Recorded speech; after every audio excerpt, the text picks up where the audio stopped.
ओम नमो भगवते वासुदेवाय नमः। आपका दिन मंगलमय हो और भगवान हरि की कृपा आप और आपके परिवार पर सदा सर्वदा बनी रहे। तो दोस्तों, कल की वीडियो में आपने सुना भगवान का द्वारकापुरी में लौटना और 16,100 कन्याओं से विवाह करना। और आज की वीडियो में हम जानेंगे उषा चरित्र के बारे में। उम्मीद करती हूँ वीडियो आपको पसंद आएगी। वीडियो पसंद आए तो वीडियो को लाइक और चैनल को सब्सक्राइब ज़रूर कीजिएगा। तो अभी हम आज की वीडियो को शुरू करते हैं। ओम नमो भगवते वासुदेवाय नमः। श्री प्राशर जी बोले, रुक्मिणी के गर्भ से उत्पन्न हुए भगवान के प्रद्युम्न आदि पुत्रों का वर्णन हम पहले ही कर चुके हैं। सत्यभामा ने भानु और भौमेरिक आदि को जन्म दिया। श्री हरि के रोहिणी के गर्भ से दीप्तिमान और ताम्रपक्ष आदि तथा जाम्बवती से बलशाली सांब आदि पुत्र हुए। नागजती से महाबली भद्रविंद आदि और शैव्य माद्री से वृक आदि, लक्ष्मणा से गात्रवान आदि तथा कालिंदी से ऋतु आदि पुत्रों का जन्म हुआ। इसी प्रकार भगवान के अन्य स्त्रियों के भी 8 अयुत 8,800 मतलब 88,800 पुत्र हुए। इस सब पुत्रों में रुक्मिणी नंदन प्रद्युम्न सबसे बड़े थे। प्रद्युम्न से अनिरुद्ध का जन्म हुआ और अनिरुद्ध से वज्र उत्पन्न हुआ। हे द्विजोत्तम, महाबली अनिरुद्ध युद्ध में किसी से रोके नहीं जा सकते थे। उन्होंने बल की पौत्री एवं बाणासुर की पुत्री उषा से विवाह किया। उस विवाह में श्री हरि और भगवान शंकर का घोर युद्ध हुआ और श्री कृष्णचंद्र ने बाणासुर की सहस्र भुजाएं काट डाली थी। श्री मैत्रेय जी बोले, हे ब्राह्मण, उषा के लिए श्री महादेव और कृष्ण का युद्ध क्यों हुआ और श्री हरि ने बाणासुर की भुजाएं क्यों काटी? हे महाभाग, आप मुझसे संपूर्ण वृत्तांत कहिए। मुझे श्री हरि की ये कथा सुनने का बड़ा कुतूहल हो रहा है। श्री प्राशर जी बोले, हे विप्र, एक बार बाणासुर की पुत्री उषा ने श्री शंकर के साथ पार्वती को क्रीड़ा करती देख स्वयं भी अपने पति के साथ रमण करने की इच्छा की। तब श्री पार्वती जी ने उस सुकुमारी से कहा, तू अधिक संताप मत हो, यथा समय तू भी अपने पति के साथ रमण करेगी। पार्वती जी के ऐसा कहने पर उषा ने मन ही मन ये सोचकर कि ना जाने ऐसा कब होगा और मेरा पति कौन होगा, पार्वती जी से पूछा। तब पार्वती जी ने उनसे फिर कहा। पार्वती जी बोली, हे राजपुत्री, विशाख शुक्ल द्वादशी की रात्रि को जो पुरुष स्वप्न में तुझसे हठात संभोग करेगा वही तेरा पति होगा। श्री प्राशर जी बोले, तदंतर उसी तिथि को उषा की स्वप्नावस्था में किसी पुरुष ने उससे जैसा श्री पार्वती जी ने कहा था उसी प्रकार संभोग किया और उसका भी उसमें अनुराग हो गया। हे मैत्रेय, तब स्वप्न से जगने पर जब उसने उस पुरुष को ना देखा तो वे उसे देखने के लिए अत्यंत उत्सुक होकर अपनी सखी की ओर लक्ष्य करके निर्लज्जता पूर्वक कहने लगी, हे नाथ, आप कहाँ चले गए? बाणासुर के मंत्री कुंभांड था, उसकी चित्रलेखा नाम की पुत्री थी, वे उषा की सखी थी।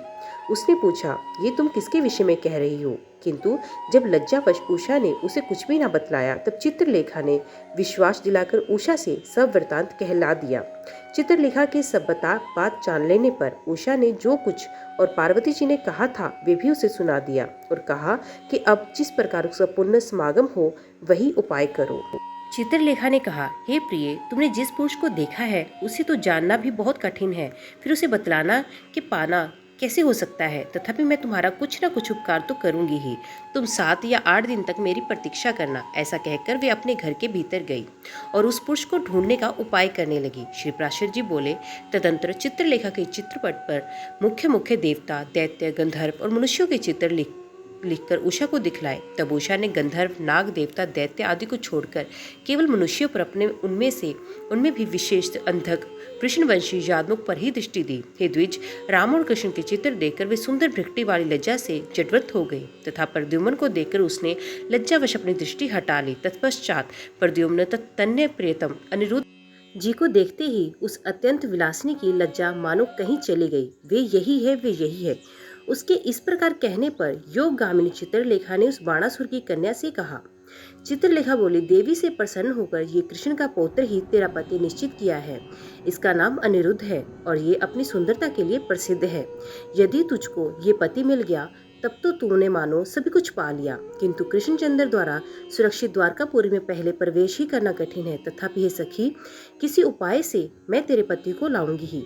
तो इस गुप्त रहस्य को किसी से भी मत कहना। मैं शीघ्र ही आऊंगी, इतनी देर तू मेरे वियोग को सहन कर। अपनी सखी उषा को इस प्रकार ढांढस बांधकर चित्रलेखा द्वारकापुरी को चली गई। श्री कृष्णचंद्र और बाणासुर का युद्ध। शिवपराशर जी बोले, हे मित्र, एक बार बाणासुर ने भी भगवान त्रिलोचन को प्रणाम करके कहा था कि हे देव, बिना युद्ध के इन 1000 भुजाओं से मुझे बड़ा ही खेद हो रहा है। क्या कभी मेरी इन भुजाओं को सफल करने वाला युद्ध होगा? भला बिना युद्ध के इन भार रूप भुजाओं से मुझे लाभ ही क्या है? श्री शंकर जी बोले, हे बाणासुर, जिस समय तेरी मयूर चिम वाली ध्वजा टूट जाएगी, उसी समय तेरे सामने मांस भोजी यक्ष पिशाच आदि को आनंद देने वाला युद्ध उपस्थित होगा। श्री पराशर जी बोले, तदंतर वरदायक श्री शंकर को प्रणाम कर बाणासुर अपने घर आया और फिर कालांतर में उस ध्वजा को टूटी देकर अति आनंदित हुआ। इसी समय अप्सरा श्रेष्ठ चित्रलेखा अपने योग बल से अनिरुद्ध को वहां ले आई।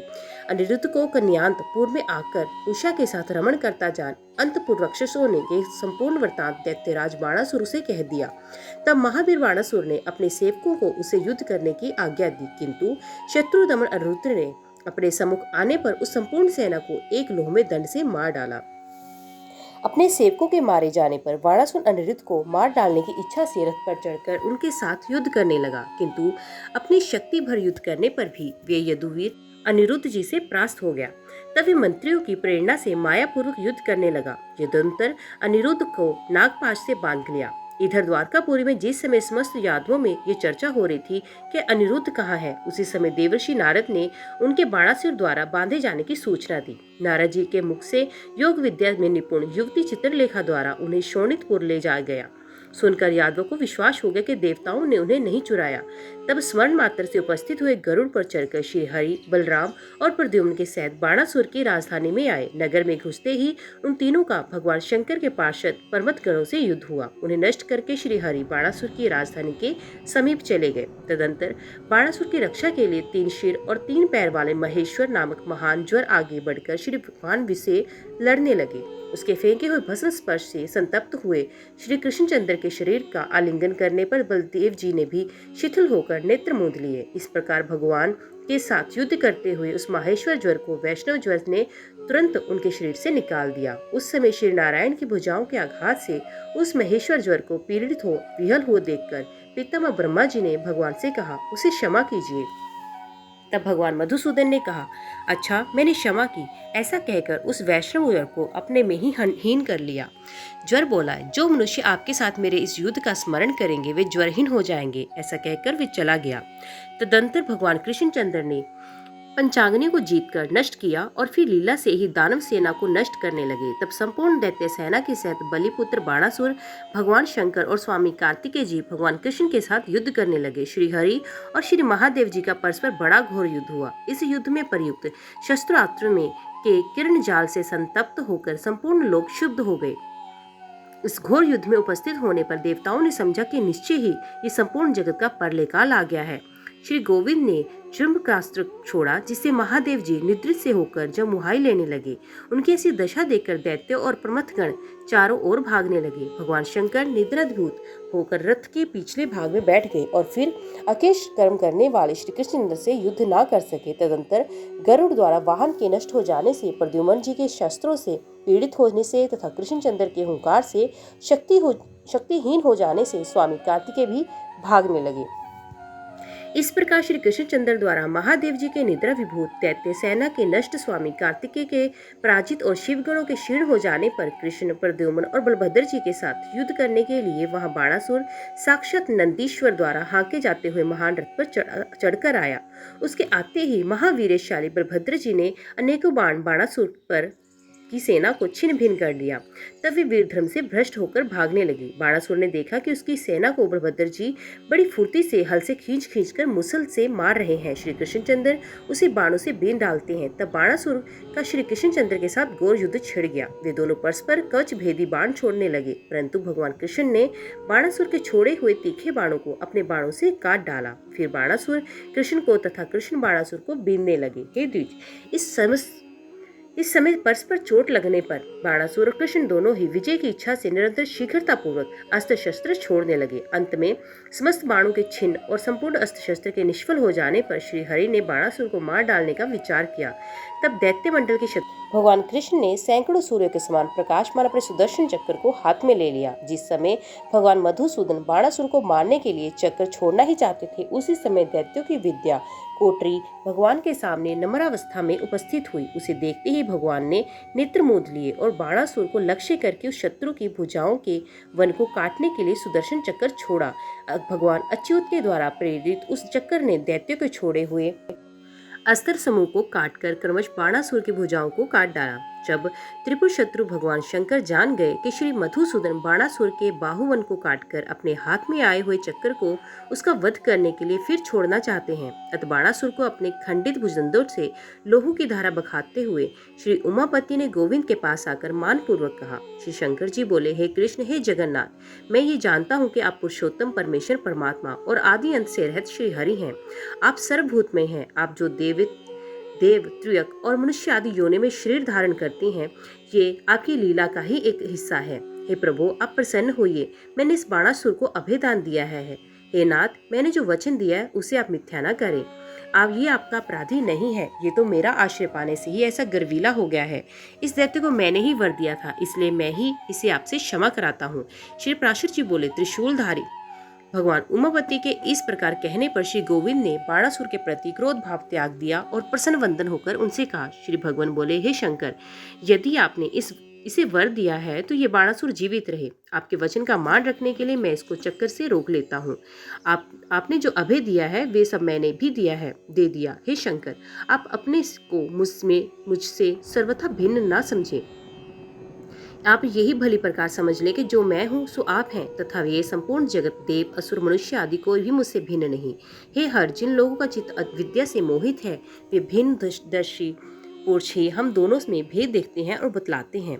हे विश्वध्वज, मैं प्रसन्न हूँ, आप पधारिए, मैं भी अब जाऊंगा। श्री पराशर जी बोले, इस प्रकार कहकर भगवान कृष्ण जहाँ प्रद्युम्न कुमार अनिरुद्ध थे वहां गए। उनके पहुंचते ही अनिरुद्ध के बंधन रूप समस्त नारायण गरुड़ के वेग से उत्पन्न हुए वायु के प्रहार से नष्ट हो गए। तदंतर सप्तनिक अनिरुद्ध को गरुड़ पर चढ़ाकर बलराम, प्रद्युम्न, कृष्णचंद्र द्वारकापुरी में लौट आए। हे विप्र, जहाँ भूभाहरण की इच्छा से रहते हुए श्री जनार्दन अपने पुत्रादि से घिरे रहकर अपनी रानियों के साथ रमण करने लगे। ओम नमो भगवते वासुदेवाय नमः। तो दोस्तों, आज की वीडियो में बस इतना ही। उम्मीद करती हूँ वीडियो आपको पसंद आई होगी। वीडियो पसंद आई हो तो वीडियो को लाइक और चैनल को सब्सक्राइब जरूर कीजिएगा। तो मिलते हैं अगले अध्याय के साथ। तब तक के लिए देखते व सुनते रहिए। जय मां कंजक, जय माता दी।